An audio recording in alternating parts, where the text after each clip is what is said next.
द्रौपदी ने कुत्तों को क्या श्राप दिया था। पांचाल राज्य के राजा द्रौपद ने अपनी बेटी द्रौपदी का स्वयंवर अपनी राजधानी काम्पिल्य में रखा था। शर्त थी कि जो भी व्यक्ति पानी में छवि देखकर ऊपर घूमती मछली की आंख पर निशाना लगाएगा, उसी से द्रौपदी का विवाह होगा। स्वयंवर में तमाम राजा पहुंचे, हिस्सा लिया और असफल हुए। आखिर में ब्राह्मण वेश में पांचों भाइयों संग पहुंचे अर्जुन ने यह कारनामा कर दिया। द्रौपदी ने उनके गले में वरमाला डाल दी। द्रौपदी को लेकर अर्जुन पहुंचे कुंती के पास और कहा कि भिक्षा लेकर आया हूँ। कुंती ने यह जाने बिना कि भिक्षा क्या है, अर्जुन से कहा कि उसे पांचों भाइयों में बांट लो। इस तरह से द्रौपदी पांचों भाइयों की हो गई। जब द्रौपदी को अपने वट जाने का एहसास हुआ तो उन्होंने एक शर्त रखी। शर्त की एक बार में वह एक ही भाई के साथ रहेगी, तब पांडवों में से दूसरा कोई उनके कक्ष में नहीं आ सकता। अगर कोई इस नियम का उल्लंघन करता है तो उसे 1 साल का वनवास झेलना पड़ेगा। सभी ने इस शर्त को मान लिया। तय किया गया कि जो भी भाई द्रौपदी के कक्ष में जाएगा वह अपनी पादुका यानी अपना जूता कक्ष के बाहर छोड़ देगा।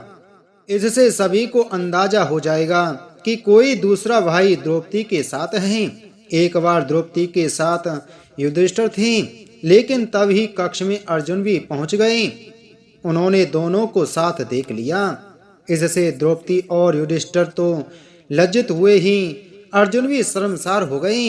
लज्जित द्रौपदी को अर्जुन पर खूब गुस्सा आया। उन्होंने बेहद गुस्से में अर्जुन से पूछा कि क्या उन्हें बाहर पादुका नहीं दिखी। इस पर सिर नीचे किए अर्जुन ने कहा नहीं। इसके बाद अर्जुन और भीम उस पादुका की खोज में निकल पड़े। एक जंगल में उन्हें कुछ कुत्ते युधिष्ठिर की पादुका से खेलते दिखे।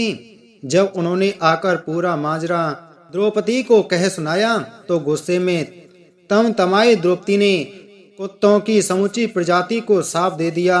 समूची प्रजाति को साफ देने की वजह यह थी कि किस कुत्ते ने युधिष्ठिर की पादुका चुराई, यह तय नहीं किया जा सकता था।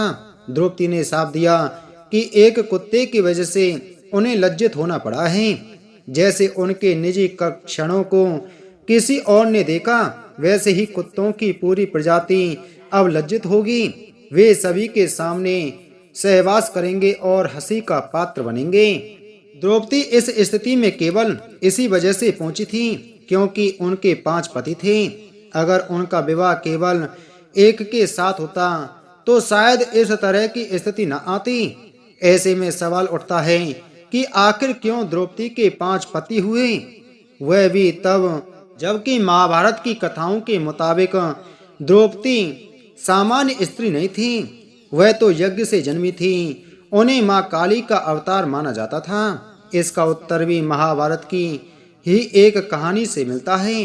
द्रौपदी ने योग्य वर की लालसा में महादेव की साधना की थी। महादेव प्रसन्न हुए तो द्रौपदी ने उनसे कहा कि मैं अपने लिए योग्य वर चाहती हूँ। महादेव ने पूछा, तुम्हारे मुताबिक योग्य वर में क्या गुण होने चाहिए? द्रौपदी ने अपने पति में 5 गुण चाहे। उन्होंने कहा, मेरा पति धर्म का प्रतीक हो, उसमें हनुमान जैसी शक्ति हो, वह परशुराम जैसा धनुर्धर हो, ऐसी सुंदरता हो कि समय भी उसके लिए ठहर जाए, और उसमें अतुलनीय सहन शक्ति हो। महादेव ने द्रौपदी की इच्छा पूर्ति का वरदान दिया। हालांकि ऐसे गुण एक ही व्यक्ति में मिलना बेहद मुश्किल या कहीं कि नामुमकिन है। लिहाजा द्रौपदी स्वयंवर में भले ही अर्जुन द्वारा जीती गई, लेकिन उन्हें 5 भाइयों के साथ रहना पड़ा क्योंकि वे इन्हीं गुणों के प्रतीक थे।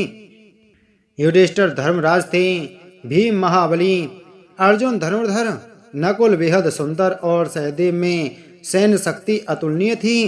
द्रौपदी का वरदान ही उनके लिए अभिशाप बन गया। द्रौपदी के लिए यह गर्व भी था कि उनकी मनोकामना के सभी गुण उनके पतियों में थे, लेकिन यह दुर्भाग्य भी था कि वे गुण एक में नहीं बल्कि 5 अलग लोगों में थे। द्रौपदी को जब 5 भाइयों में बांटे जाने की बात पता चली तो उन्हें भी अपने वरदान का एहसास हुआ। लिहाजा उन्होंने इसे अपने ही तप का फल मानकर स्वीकार कर लिया। हालांकि स्त्री लज्जा की खातिर उन्होंने इस वक्त में एक पति के ही साथ रहने का नियम बनाया था।